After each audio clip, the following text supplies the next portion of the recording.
La Fórmula 1 esta semana viaja a Canadá, no para, tenemos 2 carreras seguidas, así que como siempre pues vamos a hacer aquí en el canal un buen análisis de lo que es este circuito. Hoy viendo sus datos principales, las características, por qué se diferencia del resto, echando un vistazo a datos de telemetría basado en simulación, por supuesto. Mañana veremos cómo es cada una de las curvas pilotando y pasado mañana hablaremos sobre los reglajes. Así que no olvidéis suscribiros, los que no estéis suscritos, porque así vais a tener una previa perfecta a este gran premio. Empezando con los datos, pues como podéis ver, tenemos un circuito que tiene unas, en el que vamos a dar 70 vueltas, que son bastantes vueltas, lo que significa que tenemos un circuito bastante corto, de los más cortos. Visto con una vista aérea puede parecer que es bastante más largo de lo que es, pero apenas llega a los 4.300 metros, casi 4,4 kilómetros, por lo tanto está en ese grupo de circuitos más bien cortos, ¿no? Como tenemos otros ahí, pues como por ejemplo el circuito de Hungría, el circuito de Austria, en fin, son circuitos de estos de, aunque sea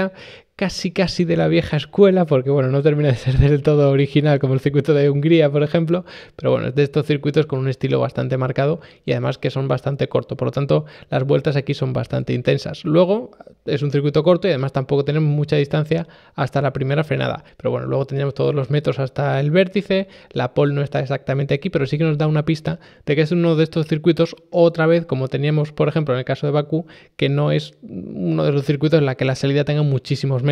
Si sales mal, evidentemente puedes perder alguna posición, porque además aquí lo veremos mañana, tenemos curva izquierda, curva derecha, un ancho de circuito bastante importante, entonces sí que se pueden perder bastantes posiciones en esas dos primeras curvas, pero no tienes muchos metros en los que te puedan coger el rebufo ni nada por el estilo. Así que en ese caso sí que pueden estar un poco más tranquilos. De hecho, si os fijáis aquí en el gráfico de la velocidad, que este es el panel de siempre, velocidad, marcha, revoluciones por minuto, acelerador aquí en verde, freno aquí en rojo y giro de volante aquí en azul, pues en la velocidad nos da una pista de los pocos metros que hay desde que empieza la vuelta hasta que ya hay que tocar el freno, que apenas son, pues como veis en el numerito de arriba, unos poco más de 120 metros, pero es un número por supuesto aproximado, pero luego tenemos una serie de curvas que son las dos primeras curvas, la 1 y luego la 2, por eso veis que tenemos como varias ondas hacia abajo, que cada una pertenece a una curva. Entonces luego mañana hablaremos más de esto, pero para que sepáis que es un circuito en el que no es excesivamente importante esos primeros metros de la carrera. La recta de meta pues sí que es bastante larga porque como veis empieza bastante más atrás,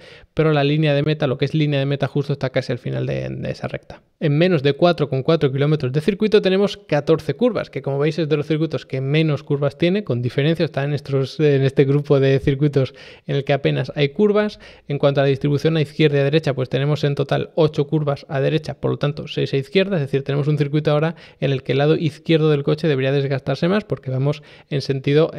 horario, mientras que en Bakú, por ejemplo, era sentido antihorario, por lo tanto en Bakú se desgastaba más el lado derecho, pues aquí va a ser el lado izquierdo el que se desgaste más. Se puede desgastar tanto la parte delantera como la parte trasera, eso sí, que en Bakú se desgastaba sobre todo más la trasera, pero aquí se pueden desgastar ambas, veremos, porque claro, el ser una Fórmula 1 nuevo este año y no haber ido nunca a este circuito, pues es complicado saberlo, pero ya os digo, tanto la parte delantera como la trasera se pueden desgastar perfectamente y sobre todo quizá el lado izquierdo, porque la mayoría de curvas, insisto, son hacia la derecha.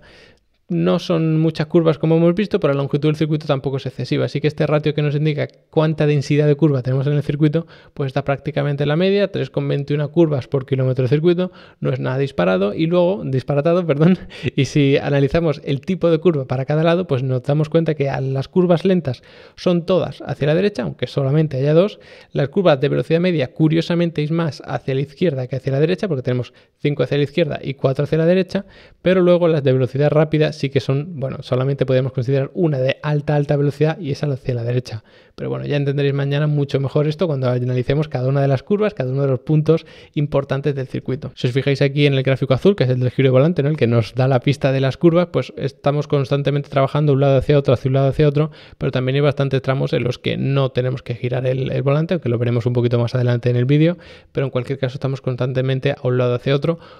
Los picos hacia abajo en este caso son curvas a izquierda, por lo tanto veis que aquí tenemos más bien protagonismo, pero luego las curvas sobre todo son hacia la derecha. Son todo enlazadas un lado hacia otro, son bastante chicanes incluso, pero hay que tener en cuenta sobre todo que va a desgastar más la parte delantera en la primera de las enlazadas y la parte trasera del coche en la segunda de las enlazadas. Por eso sí que podemos tener un desgaste asimétrico del coche. De las 14 curvas, para 7 hay que frenar y esto es un porcentaje que no está nada mal, la mitad. Y además hemos visto que hay muchas curvas que son enlazadas, que son incluso chicane, derecha-izquierda o izquierda-derecha, y para este tipo de curvas evidentemente pues solo hay que frenar para una de ellas. Es decir, no tienes que frenar en medio porque son enlazadas un lado hacia otro. Por lo tanto, tener tantas curvas de ese tipo y además la mitad de curvas en las que hay que tocar el freno, pues es un porcentaje que no está nada mal. De hecho, de estas 7 frenadas, 2 son fuertes, pero es que hay otras 2 que están en el límite de poder considerarse fuerte, que ahora lo vemos con los datos para que entendáis un poquito mejor a qué me refiero. Por lo tanto, mucho ojo con los frenos porque aquí son muy importantes. El porcentaje de vuelta en el que estamos frenando debería rondar un 17%, que esto por supuesto pues puede variar entre un circuito, o sea, puede variar entre los datos de simulación del circuito con los que veamos en la realidad, porque también los reglajes van a cambiar, las condiciones de pista van a cambiar, pero si lo comparamos con el resto del circuito con unas condiciones y reglajes exactamente iguales, vemos que es de los circuitos en los que más porcentaje de vueltas se está tocando el freno. Y ojo, es porcentaje de vuelta, no metros en los que se está tocando el freno, porque al ser un porcentaje, pues tiene en cuenta si un circuito es largo o es corto, sino que, o sea, lo que tiene en cuenta es el porcentaje de esa vuelta en tiempo en el que está tocando el freno y es muy alto. Esto se traduce en que la temperatura de los frenos media es bastante alta, no es descabellado, no es de las más altas del calendario, pero sí que es bastante alta. La media, que es lo que más suele importar, también es bastante alta. Y la mínima es muy alta. ¿Qué significa que la mínima es muy alta? Que no hay ningún punto en el circuito en el que se llegue a enfriar de verdad esos frenos. Por lo tanto, esto va a cobrar especial importancia de cara a los reglajes, de cómo configuramos la aerodinámica para mandar aire a esos discos de freno que se refrigeren bien, porque es uno de estos circuitos típicos en los que alguien termina con algún problema de freno porque no han sido capaces de refrigerarlos bien, se termina quemando, se prende fuego alguna parte del coche y esto, por supuesto, pues es peligroso. Este es el gráfico del freno que podéis ver aquí y como veis, bueno, pues esta primera frenada quizá no se considere fuerte porque la curva que sigue no es del todo cerrada, no es una curva de velocidad baja, sino que es de fluir bastante y luego justo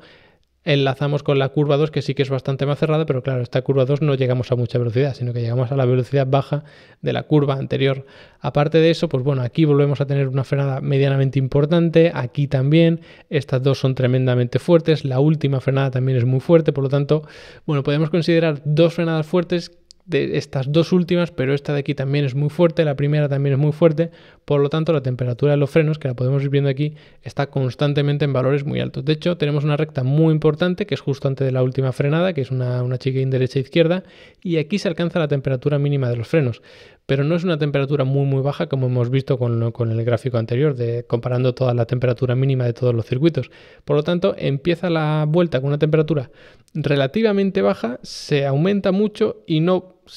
da tiempo a terminar de refrigerar bien los frenos. Aquí tenemos una recta más o menos importante,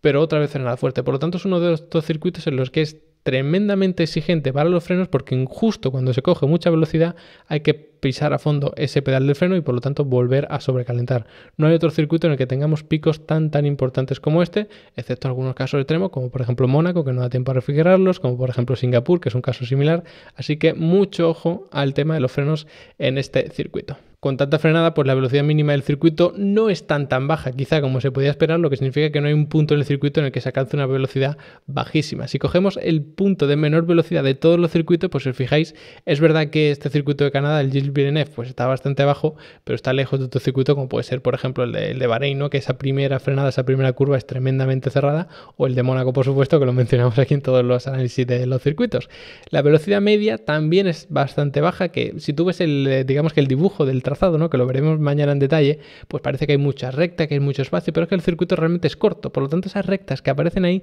no son tan largas y entonces no se llega a alcanzar una velocidad muy alta y por eso la velocidad media es relativamente baja, debería estar rondando esos 200 km por hora, incluso un poquito menos, así que de los circuitos lentos realmente del calendario, aunque el dibujo, insisto, del trazado pueda parecer lo contrario. No se va mucho porcentaje de vuelta acelerando a fondo, que pensaréis, bueno, un 70% del tiempo en vuelta acelerando a fondo es una barbaridad. Sí, pero porque son Fórmula 1, entonces estos coches son los que van a todos los circuitos y si comparamos todos los circuitos, pues veis que hay otros que tienen un porcentaje muchísimo más alto. Aquí una vez más estamos en uno de esos circuitos relativamente lentos porque no se va mucho tiempo pisando el acelerador a fondo, porque además hay muchas curvas en las que tienes que ir jugando mucho con ese acelerador saliendo de las curvas para que no te trompe el coche, pero no perder mucha velocidad en la salida. Entonces, bueno, son curvas bastante curiosas, ¿no? Porque es bastante de fluir el coche por ellas, lo veremos mañana, insisto. Y en cuanto al porcentaje de vuelta en el que vamos en esa octava marcha, pues estamos en torno a un 10%. O sea, es un porcentaje similar al que teníamos, por ejemplo, en España, que teníamos la recta de meta bastante larga y sí que se iban muchísimos metros en esa octava marcha, pero en el resto del circuito apenas se llegaba a poder engranar. Por lo tanto,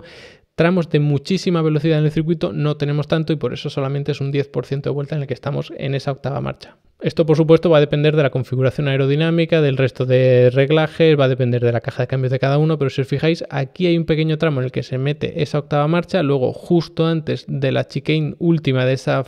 del famoso muro de los campeones y toda esa zona, pues sí que se puede meter la octava marcha durante bastantes metros y bastante porcentaje de vuelta en tiempo, por supuesto, pero ni siquiera en la recta de meta se puede llegar a engranar esa octava marcha, al menos con estos reglajes, insisto, que he cogido los mismos exactamente para todos los circuitos, ¿no? Porque la idea era comparar los circuitos, no los coches como tal. Por lo tanto, ojo con este circuito, porque si os fijáis, justo cuando se llega a la sexta marcha, la séptima es cuando hay que volver a frenar muy fuerte, como vimos antes, y eso hace que el circuito no sea de mucha velocidad. Justo cuando se va a alcanzar uno de esos picos de velocidad, otra vez frenada fuerte, se disminuye muchísimo la velocidad, otra vez aceleración, otra vez frenada, y por eso es un circuito de velocidad media bastante baja. Y el giro máximo de volante, curiosamente, que lo veremos mañana, es en la curva número 10, que es bastante cerrada, hay que meter muchísimo giro de volante porque es una horquilla muy cerrada y ahí se alcanza valores incluso cercanos a los que vimos en Mónaco. Bastante por detrás, pero es el único circuito de Mónaco el que supera a Canadá con el volante, en el giro de volante todavía más pronunciado. O sea que mucho ojo porque en esta parte del circuito es fundamental el tema del chasis,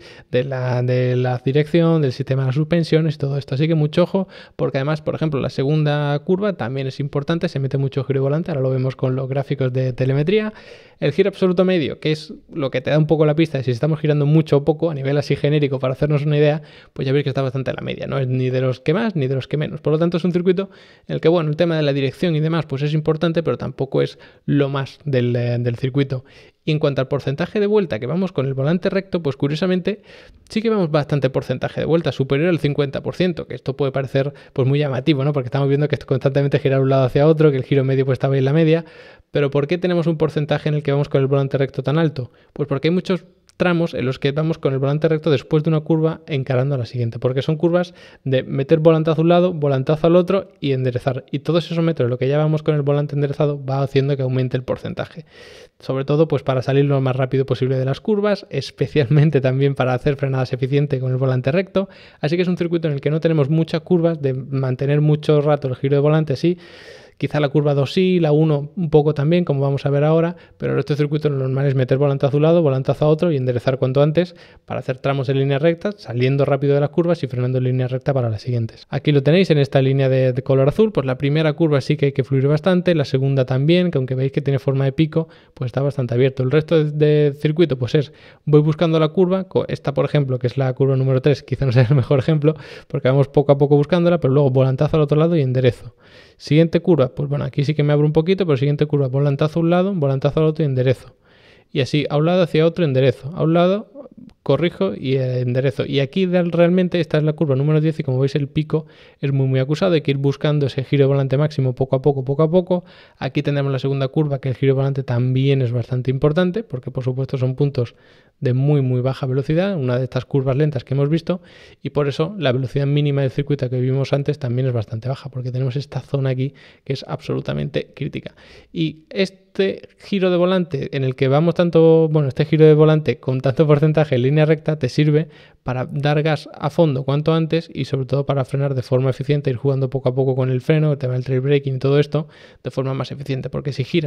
frenas con el volante girado, la frenada es menos eficiente y hay muchas frenadas aquí. Por lo tanto, en todos estos tramos de frenadas muy fuertes y muy largas, tienes que tener volante recto para hacerla de forma eficiente, por supuesto, excepto los últimos tramos de la curva, cuando ya estás metiendo el giro de volante, vas quitando freno y todo esto. Así que así es el circuito del Gilles Villeneuve para el Gran Premio de Canadá. No olvidéis suscribiros, que mañana os hablo de cómo es cada una de las curvas, cómo se traza, la zona clave del circuito y todo esto. Y como siempre, pues os recomiendo que echéis un vistazo a Level Up Academy, que tenéis tarifa plana de cursos para aprender tanto de Fórmula 1 como de motociclismo, que terminamos la semana pasada un curso, como de motorsport en general, tanto a nivel técnico, a nivel deportivo, así que echadle un vistazo porque tenéis una única tarifa, es mensual y podéis ver todo el contenido que queráis. Cuando ya no os interese o no lo podéis pagar o lo que sea, os dais de baja sin ningún problema, no hay ningún tipo de permanencia y está enfocada para que todo el mundo pueda aprender, tanto aficionados al automovilismo que no tienen base, como futuros ingenieros de motorsport, como incluso ingenieros que ya se están dedicando a ello, que hay ya bastante gente apuntada de este estilo, periodistas, analistas, lo que haga falta. Así que nada, apuntaros ahí, echarle un vistazo, que estoy seguro que vais a aprender un montón conmigo. Os agradezco como siempre a todos los que ya estáis apuntados, a los que os habéis quedado hasta el final del vídeo y nos vemos mañana.